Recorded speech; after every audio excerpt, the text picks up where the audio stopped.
Welcome back to Risk Takers and Trailblazers, Women in Insurance. This podcast is where we spotlight the women driving change, breaking barriers, and redefining success in the insurance and insurtech spaces.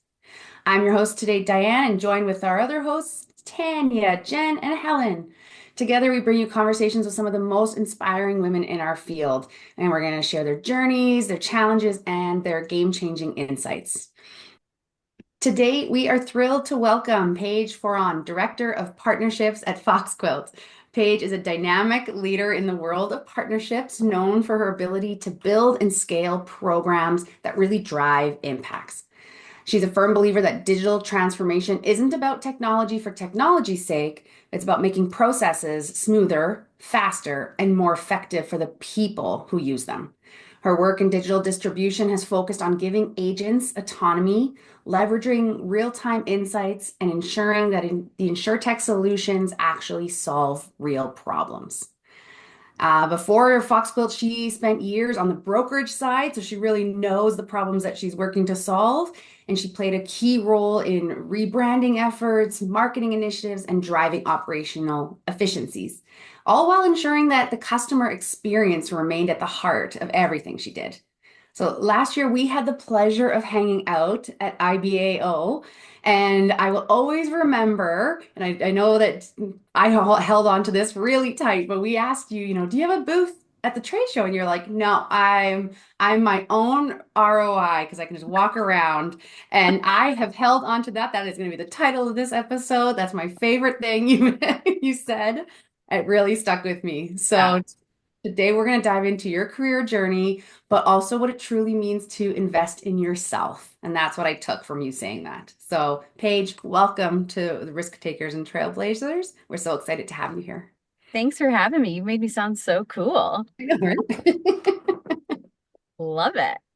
I love that. I love that too. I'll never forget that. Like that's just you need to have like a LinkedIn banner or something. Like that's totally your coin. Well, T-shirts. I appreciate that. The number of times I've been to an event entirely by myself and just had to kind of figure it out is a lot of times. So Yeah, I'm starting to get pretty good at it. that's awesome. Well, why don't we start with you telling us about you? Can you share a little bit about your career journey, kind of from moving from the insurance side into the insurtech space and how that happened? For sure. Yeah, so I am born and raised in London, Ontario. So I'm I guess relatively small town, but London keeps getting bigger and bigger, and I don't know how it happens. So it's getting to be pretty big town now. But I am a Western graduate as well as a Fanshawe graduate. So I started out, did my undergrad in environmental science at Western, got to fourth year and was like, I'm too extroverted to be a scientist. I gotta figure something out. So like, this is not gonna work for me. Everyone around me was like pining for med school and stuff, and I was like, that is like not it. So I looked at Fanshawe, obviously like a total proponent of college. And I did a 1 year post grad in international business because I'm somebody who like I'm such a big picture thinker, and that was where environmental science I loved because it was macro patterns, right? It wasn't just like microbiology, it was weather systems and climate change and like geographic forms and stuff. So I was like, how do I pair business with this kind of like macro thought process that I tend to have?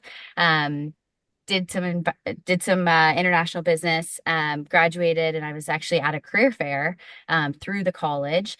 And there was this, he's gonna love this description. There's this big German guy standing at a table, and I was like, I recognize the brand, but I don't really know much about it. Went up, struck a conversation. Turns out, Ed Myring, CEO of my old brokerage, was at the booth himself, right? He was so invested in hiring good young talent that he was there like talking to students and trying to come up with some creative ideas. And so him and I struck a conversation. I recognized the brand because I actually worked at the bar across the street. So that's how I knew it. And we had a great conversation. And turns out he had just come into the brokerage, was taking them through a rebrand, was needing to launch a website and build sales processes and kind of take a family brokerage that had been very successful in our community and kind of bring it into the modern digital era. So I came on right out of school. I knew nothing about anything, and I'll be the first to admit it, even though I probably didn't look like that when I walked in, trying to pretend I knew lots of things. Spent lots of time learning, failing, learning more, and spent about 3.5 years at the brokerage, doing everything from lead generation and process development for inbound opportunities to building the website, working with Truefla, admittedly, to have like customer experience metrics and being able to like understand our business and be able to quantify exactly what was coming in and out of the business at any one time. So I did a little bit of everything. I spent 3 weeks in commercial operations and I didn't last there. It was very evident I need to be more in like marketing ops. 3.5 years was a very fun time. I learned a ton. And then there's some changes at the brokerage, as every brokerage goes through. And I ended up having a really cool conversation with my now boss, Josh Resnick. And he was like, "Hey, listen, I'm doing this cool thing. Have you heard of Insurtech? I know we're used to carriers. I know we're used to brokers, but like, have you heard about what Insurtech's doing in Canada?" I was like, not really, but I'm open to it. Obviously, I'm young. I've got like lots of energy. I've got like a ton to learn, and I'm always up for a good challenge. So he was joining as the VP of partnerships at the time. And he was like, "I need somebody to come on and like launch our partner program. We're going to build it from scratch. It doesn't exist today. We're gonna fail fast, fail Yeah. quick, and figure it out." And I was like, done. That sounds so fun. So Foxquilt's based out of Toronto, but we're North American wide. So in my 3 and a bit years here now, we've built an agent and broker distribution from the ground up for 2 countries. And it's been so fun. It's a challenge. I am still learning a ton every day, but I'm starting to think that I maybe know a thing or two. So I think that's what we're going to talk through today. There's maybe some of the things that I know a little bit more about than all the things that I don't. It's funny because when I think of you, Paige, like I feel like when I think of you, I think of like no bad days. Like I don't it's just you have such a positive, like infectious personality and like Oh, yeah, so it's just I don't know, it's you've got a couple taglines you can go with. oh, I appreciate that. I just find like if you can't bring your best, I believe you shouldn't bring it at all. And so, like I'm somebody who kind of brings 110% to everything, and it might not always be how everybody else would do it. But I'm going to give you a good effort, a good attitude, and hopefully some good results. And if they're not good results, we've at least learned something we can try again for next time.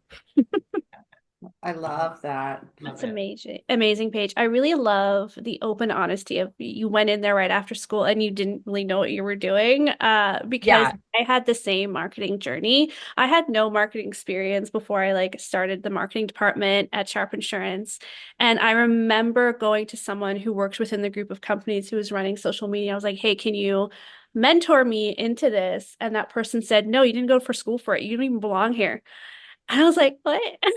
So, and that's the story I tell people a lot. It doesn't matter what your background is. If you are passionate and you want to learn and you're willing to work in learning and finding yeah, ways to do it, that you can be successful at it. And for from that sure. question, I'm wondering what were some of the benefits of having your educational background when going into marketing ops? For like people looking to move around or wondering Yeah, interdisciplinary wise, what's open? yeah. I I really truly believe that you can teach anybody a job. You can't teach people the right attitude to have about that job, right? So if you're willing to walk in and be like, "Hey, I'm smart, I'm gritty, I'm going to work really hard, I'll try really hard, I'll try stuff, I will work on my communication, I will build processes that are repeatable." All of those things are what you need as a base, and then you plug in the job, right? Whether that's being a sales broker in a brokerage or being an underwriter at a carrier or working on the tech team at an insurtech, like all of those things, like obviously some jobs are more technical than others and you might need some backup and things. But for the most part, I just think that like as long as you have the best attitude, you could really teach somebody a job. I've used that when hiring for my own teams. Like a lot of times I'll look for things that a lot of people won't look for. Like, I mean, my start and my trust with Ed originally was my bartending skills meant that I had really good customer service. I could multitask like crazy. I could manage a desk of a million competing priorities. I worked well under pressure, right? And so I take that early days me and I apply it to how I hire now. And I'm like, hey, I'm looking for somebody who like was in school full time and also like working a service job, or maybe they worked at a kids camp for years and years, and like throughout the time like they became head counselor and now they run programs and they build programming and whatnot, because that tells you that like they're trustworthy, they're like able to do a good job, people want to promote them, even though their job isn't the same as your job. The skills are the same and they're transferable. I always say those that work in the restaurant or, you know, that kind of industry, myself, that's where I came from. I've always used that as even a benchmark because you're spot on. For sure. That skill set that teaches you at any age to multitask, customer service, right? Because we all know people aren't always very nice in restaurants. So it's a great analogy and thought process to put out there to people is, you know, it's a skill set. Yeah. Yeah. When I hit it big in insurance and I get to retire, like hopefully early in life, I'm gonna go back to hospitality. I always tell my partner, I'm like, the day I can run an Airbnb or like a little like B&B in like Utah, that's me. That's gonna be, and you're gonna have a great time. Yeah, I would go back to have a great time sometimes. Too. We're gonna come see you. Perfect. Yeah. I would go back to waitressing sometimes in a heartbeat. Just I've said the same. Yeah. That day to day, that communication, that people vibe, absolutely. I would do it in a heartbeat. Yeah. You guys, I'm loving the extroversion here because my dream, if I make it big in the insurance world, is to buy a beautiful cabin in the forest and become a writer and not talk to people. Perfect. You can buy the lodge. I'll be your property manager and you can stay in your wing and never see anyone. And I'll be your waitress. It'll be perfect. Perfect. Oh, that's bad. I'm just gonna come there and chill. Yes. We need a stable hand. Who's gonna be that? Yeah. Die. Any volunteers?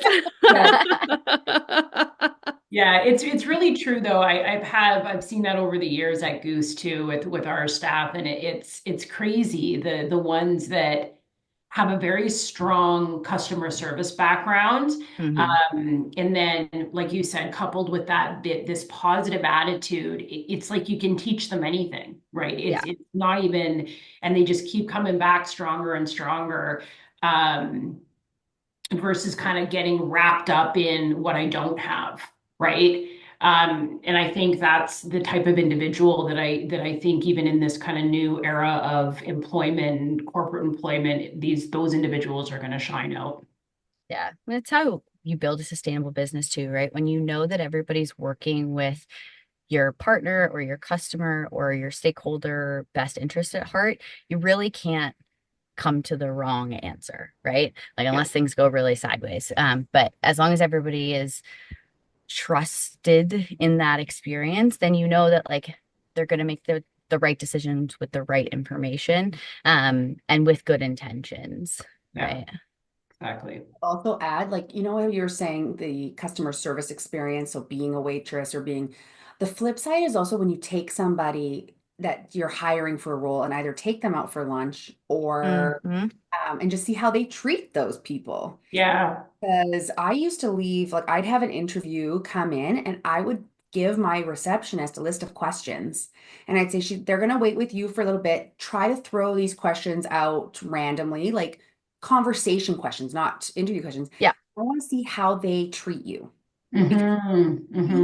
Poorly, they're not for us. That's not the type of person. I don't want them to come in and be all nice when they see me, but have treated you like garbage. Like that's that's a really interesting interesting tactic. I think, you know, I think the reality is a lot of these execution roles, they're already, being these back office operations. Like again, I'm not fear mongering with like AI here, but they are good. They are getting replaced, right? So what's not getting replaced is individuals with strong soft skills, right? I love what you said there, Di, to really kind of like flush that out. Okay, it's easy to put on, it's easier to put on that when it's the boss that's interviewing you or the boss that's doing your review, but how are you actually interacting and engaging with everybody else, right? Yeah.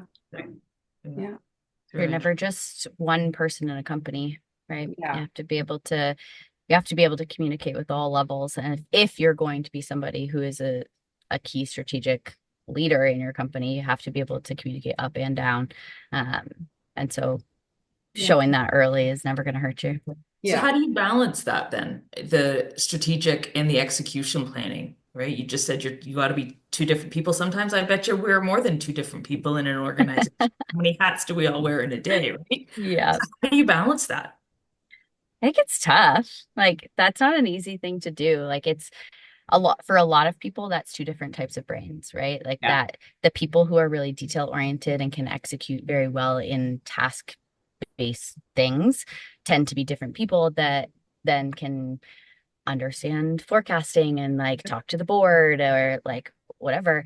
So for a lot of people, those are two different things. For me, I can naturally flip between them. I find for myself, but I have to work at both because you do have to kind of like switch in and out. And both are going to be learned skills. Like I think naturally your task-based skills are developed earlier in life. So you kind of come in with those a little bit more. And then your strategic kind of big picture thinker, understanding more about how the business is operating and the impacts of different types of things on the business and in the business.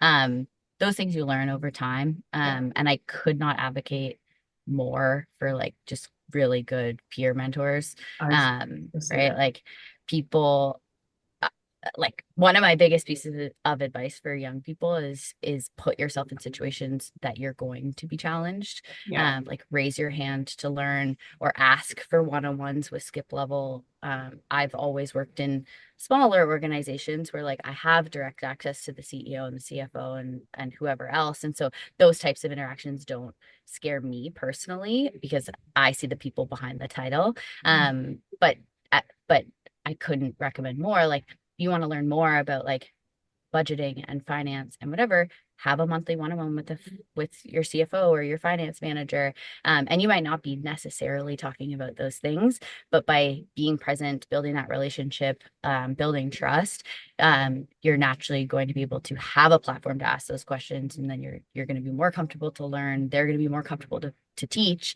And everybody kind of comes along for the ride, right? And you guys have probably had that in your lives too, right? Everyone's got mentors and peers that are outside of your business unit that are like integral to you doing well in your job, right? Yeah.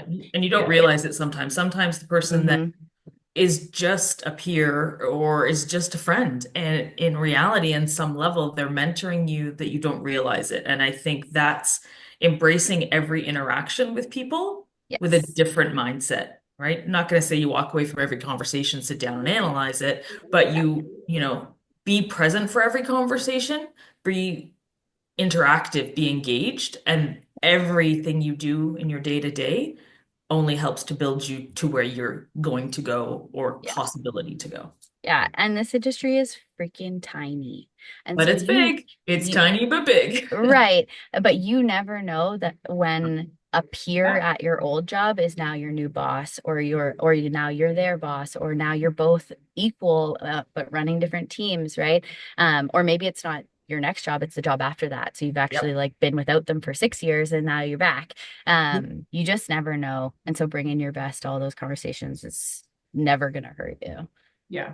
No, I agree with that. Maybe we can, I want to pick your brain about something. And because I think the next topic is around like lessons in leadership. And one of the things I've been thinking about a lot lately and love to understand like your take on this is really this whole concept of self-accountability when you're coming up in your career. And I think because not everything's sunshine and roses, right? Like Yeah. even if you're the first person to put your hand up and you're getting opportunity after opportunity and how do you, I've been thinking like how I'd like to hear like how you keep yourself self accountable for your own happiness, for your own boundary setting, for your Hmm. own. I think we tend to as like maybe younger people, and I don't think this is like a female or male thing trait, but we can tend to, when things get hard or we get overwhelmed, we can tend to like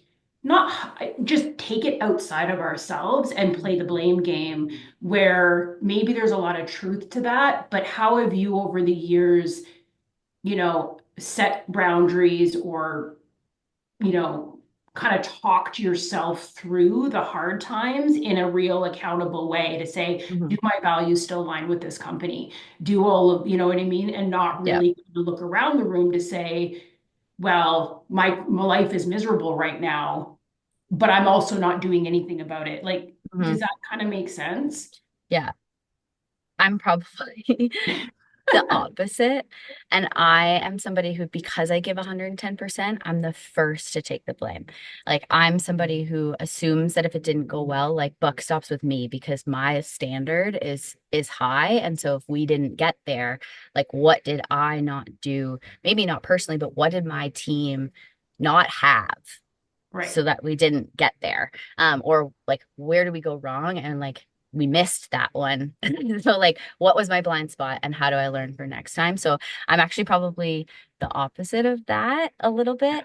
Um, but I've not been perfect at all through my career of like learning and as somebody who like does try and give 110%, and I'm very open with this information in my career, is like one of my biggest weaknesses is that I don't take feedback super well. And it's something that I work on all the time. And that's because I hold myself super high, that I give my whole self to something. And if it doesn't go well and somebody has to give me feedback, I almost take it like a personal attack. And it like hits me right in the heart. And it's because I wanted it to go well too. It's not that I don't want it to go Yeah. well. And so I that's one thing that I have had to work very intentionally and very hard on. And it's like a constant thing. And as your teams change and your boss changes and your company changes, like you kind of have to reteach yourself, like, okay, this person has good intentions, that like we're all trying to win here. And so I have to work really hard at it. And like maybe my advice in this scenario is that I've had to learn how to tell my peers how to communicate with me, or that I need 10 minutes to take that in, and I'm gonna get there. Like I know what's being said. I totally understand like where we're trying to go as a team, but I need 10 minutes to process the emotional like pang in my stomach, and then Yeah. I'll be back and I'm good. So that's something that I've learned in my career, is how and when to communicate that that's how I'm going to respond. So what do I need in the reverse? That's so smart though, because there's all those different like disc analysis or the communication styles. Hmm. Just and because people react so differently, just because that's innately how they Yep. Yeah. communicate, it doesn't mean it's bad. It's just learning your Yeah. coworkers, Yeah. effective communication Yeah. style Yeah. and have a good Yeah. conversation. I shared that type of thought process page with our team lead supervisory level, and that was, you know what, feedback means different things to different people, Mhm. right? You may be coming from a good place with feedback, but Yeah. they're not going to receive that. So there's two sides to feedback, what you're delivering and the way it's received and interpreted. And those are two very, very different things. Yeah. And sometimes it's just a timing thing. Sometimes you're ready for Exactly. one, Yeah. sometimes you're ready for the other, but it might just be when Yeah. Yeah. when you Yeah. deliver that. Yeah, and the other thing I learned was always pause after you give feedback for what you've just mentioned, which is you need 10 minutes to digest it. I'm not saying you Yeah. say something and wait 10 minutes, but you right there, that'll be a long, awkward meeting. Yeah. But you provide your feedback, but always pause before you go, does that make sense? Because their brain is now processing, right? Some of their feelings are getting involved, their thoughts are getting involved, and they're processing it, right? Yeah. So it's always the here's your feedback, pause, and then continue. And a lot of times part of that feedback, like you said, Paige, some individuals are very self-aware, right? They've kind of put in that work. They understand where they're, you know, what they can handle, or what you know, that type of thing. They can understand their weaknesses and their strengths. I think part of that feedback is also being very honest around helping them see certain things, right? Helping them get there, right? So that they, and then, like you said, it's not always, and I've been in situations too where it doesn't feel good, but you know, you walk Yeah. away and you kind of know, you let it sit for an hour and you're like, yeah, okay, like, how do I change this? Right? Yeah. And we've all probably experienced this, but like I find that my favorite type of leaders try and let me get to that try and let me get to the point myself. Like they lead me to the water and then I'm like, oh my gosh, like did we think about this? And he's like, nah. There it is. And that helps bring people along. They're able to process in their own time. They're able to like buy into the idea. And that's a very special skill set. Like it's really hard to kind of put your like teaching finger down and let people kind of have a conversation and kind of come together as a team. I love that. I just want to go a little deeper on this, okay? Because I think it's Yeah. very valuable for the audience. So, okay, so I think we all know, like, you are super positive, you're always putting up your hand, it's opportunity, you know, and this is putting yourself in situations where you are, you know, getting opportunity after opportunity after opportunity, right? How do you manage? And I know we're kind of, I don't mean to ask this question twice, but how do you manage the dark side, right? Because it's really tough. Like if you're a high achiever and you're climbing, climbing, climbing, climbing, climbing, how do you stay? Like there's going to be things that are wrong. There's going to be things that are off the table for you, right? There's going to be things that are like on your no list. You don't have to share what that no list is, but I do think it's important because this goes back to that self accountability thing that I've been talking about in how we grow leaders in the next generation. Because so how do you stay positive? How do you like? Do you have a no list that says I'm willing to go here, but I'm not willing to do this? Like talk that through, right? Especially in startup mode in any Yeah. startup company. Yeah. Scope creep is real in startup land. Yeah. For sure. Um, For me, I found that I've always had really good leaders who, as long as I keep an open line of communication with them, nothing is a no Right. for the right conversation, right? Like, if it's like, hey, I'm now being the business is maybe focused in this way now, and my job kind of overlaps in this way, but now I'm being kind of asked to take on a little bit more over here, and this project or this part of my job, maybe as its entire base, is expanding. You owe it to yourself as the employee and as the leader to say, hey, listen, we're now kind of we're creeping beyond kind of what's in my pre-agreed box.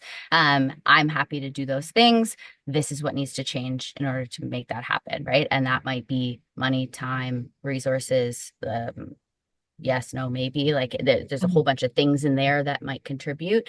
But I've always found that as long as like I'm in open communication about like where those lines are, my team and my bosses are typically open to kind of figuring out how to get to yes. And startup world is tough because you're limited resources, right? Like you're not an infinite pool, especially coming from a brokerage who family brokerage, like 100 years in business, you've got a different treasure box than a startup who's still like not profitable, right? Those are very different inputs. But I've found that as long as you kind of keep that line of communication open, people are relatively open to working with you to figure out how to get to yes. 100%. Yeah. And Yeah. then, Yeah. oh, sorry. No, go ahead. Yeah. I was just going to say now, when you talk a lot about the fact that you give 110%, that you are all in, and we can all see that from you, but how do you then shut off? Like, how do you make purposeful rest time and actually give that? I hate the word balance because balance doesn't exist, but how do you keep yourself rested and bring that kind of like the energy that you always have at these events and to your work? Probably not well enough is the answer. I'm really high functioning, to be honest. Like I've probably had burnout like twice in my career, and it's just because like I 110% is like where I like, that's my baseline. That's where I like to live my life. Yeah.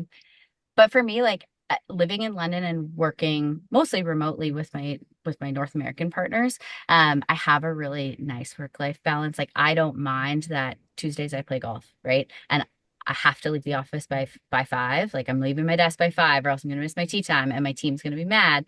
And so I do things that kind of hold me to like having to leave my Accountable. desk. Mhm. Yeah. And so it's like all things that I love to do. Like even now, before we got on, Helen, we were talking about fitness and kind of the health journey, right? And I've always been good about going to the gym, and it's like a place that I love to go. But sometimes when you get to the end of like of a meeting day and you're screen fatigued and like you feel like all you want to do is just sit there and like not Yes. talk to anybody, have a standing gym date with a friend, and like even if that workout is like 60%, you Yeah, still go, you I still totally show agree. up, you Yeah. get those steps in, right? And so I try and just make sure that like if I'm committed to work at 110%, I also have to be committed to myself 110%. And so that's not saying no to my friends. It's making sure that I have plans on the weekend.